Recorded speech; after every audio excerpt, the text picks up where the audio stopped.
О чем вам расскажут карты? О мужчине.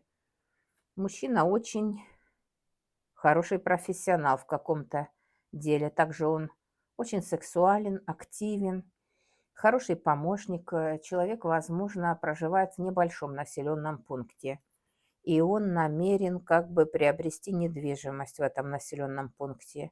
Или человек решил жениться, подписать брачный контракт.